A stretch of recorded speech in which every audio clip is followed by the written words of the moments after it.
अस्सलामु अलैकुम नाज़रीन, मैं मोहम्मद मज़हर हुसैन।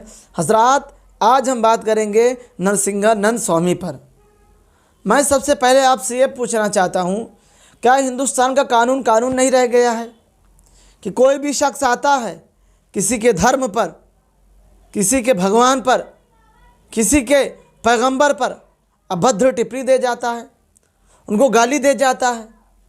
मैं पूछना चाहता हूँ कि कौन सी मज़हब की कौन सी किताब में लिखा हुआ है किसी के धर्म को गाली दो, किसी के भगवान को गाली दो, किसी के पैगंबर को गाली दो, किसी के पैगंबर पर अभद्र टिप्पणी करो? क्या गीता में लिखा हुआ है, रामायण में लिखा हुआ है, वेद में लिखा हुआ है, चतुर्वेद में लिखा हुआ है? कौन सी किताब में लिखा हुआ है कि किसी के मानने वालों को उनको गाली दो, पैगंबर को गाली दो? कुरान ने तो पहले कह दिया है। आप कहते हैं कुरान से हमको ख़तरा है, कुरान से ख़तरा है। कभी कुरान की इस आयत को समझने की कोशिश की? या अय्युहल्लज़ीना आमनू ला यस्खर कौम मिन कौम, ऐ मुसलमानों तुम किसी कौम का मजाक ना उड़ाओ। जब दीन इस्लाम किसी कौम का मजाक उड़ाने से रोकता है, क्या मजहब इस्लाम किसी कौम के मानने वालों को नाहक कत्ल करने पर आमादा कर सकता है? क्या किसी का मजहब यही तालीम देता है कि किसी के दूसरे पैगंबर को, किसी के दूसरे भगवान को गाली दो, अभद्र टिप्पणी करो? अब सबसे पहली बात तो नरसिंहानंद स्वामी की बात की जाए। उन्होंने क्या कहा कि अगर मुसलमान पैगंबर की तारीख पढ़ लें तो उनको शर्म महसूस होगी। जो भी दुश्मनाने इस्लाम है वो सुन लें, क़यामत तक जो भी बच्चा इस रुए ज़मीन पर पैदा होगा, जब भी पैगंबर की तारीख पढ़ी जाएगी तब हर बच्चे को फ़ख्र महसूस होगा। ये उन्हीं की ज़ात है, उन्हीं की पाक ज़ात है। जो आज लड़कियां अपने आप को आज़ाद महसूस कर रही हैं, अपने आप को आज़ाद मान रही हैं, याद करो उस वक्त को जब लड़कियों को ज़िंदा दफन कर दिया जाता था। उसी पाक ज़ात की बरकत की वजह से, उन्हीं की वजह से आज लड़कियों को दोबारा ज़िंदगी जीने का हक़ मिला है। वो औरतें जिनके शौहर मर जाया करते थे, उन औरतों को उन्हीं के शौहरों के साथ ज़िंदा जला दिया जाता था। ये सभ्यता थी, ये संस्कृति थी। पैगंबर ने हमारे इसको रोका था।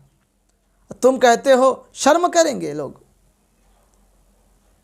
बेवा औरतों का कोई सहारा ना था, कोई सहारा देने वाला ना था। लोग बेवा औरतों को मनहूस समझते थे अपने लिए। वो पैगंबर ही की ज़ात थी कि सबसे पहले आपने बेवा औरत से शादी करके दिखाया था और लोगों को बताया था, लोगों कि सिर्फ बेवा हो जाने की वजह से लोग मनहूस नहीं हो जाया करते। ये थी हमारी सभ्यता। तो हुजूर ने इन सब बुराइयों को रोका था, इन सब बुराइयों से लड़ा था। और तुम कहते हो जब लोग उनकी तारीख पढ़ेंगे तो शर्म महसूस करेंगे? शर्म तो तुम्हें आनी चाहिए कि तुम एक धर्म गुरु होकर, एक संस्थापक के लीडर होने के बावजूद लोगों में नफरत बांटने का काम कर रहे हो, लोगों में नफरत फैलाने का काम कर रहे हो। याद रखिए हजरात, जो भी लोग इस वीडियो को देख रहे हैं, कि ये लोग सिर्फ नफरत बांटना चाहते हैं, नफरत फैलाना चाहते हैं। ये जानते ही हैं, ये चाहते ही हैं कि हिंदू मुसलमान आपस में लड़ जाए, लड़ें और इनका फ़ायदा हो जाए, फ़ायदा इनका हो। ये चाहते हैं कि हम लोग कट मर जाएं, लड़ें एक दूसरे से, नुकसान हमारा हो, फ़ायदा इनका हो। ये चाहते ही हैं। मैं आपसे कहना चाहता हूँ हजरात, आप इन लोगों की बात में ना आए, आप इन लोगों की बात में ना आए। जो भी लोग, चाहे वो मुसलमान हो, चाहे हिंदू हो, चाहे जिस धर्म से ताल्लुक़ रखता हो, अगर लोगों में नफ़रत बांटने का काम कर रहा है, गोया कि वो आतंकवाद है, वो आतंकवाद है। क्योंकि कोई भी इंसान किसी के धर्म के बारे में, किसी की धर्म के किसी भी किताब में ये नहीं लिखा हुआ है किसी के धर्म के गुरु को ना हक बुरा कहे, उन पर उनको गाली दे, उन पर अभद्र टिप्पणी करे। ये किसी किताब में नहीं लिखा हुआ, न ये हिंदुस्तान का संविधान है। आपसे गुजारिश है कि आप लोग इस बातों को समझें और इन ढोंगियों के चक्कर में ना आए।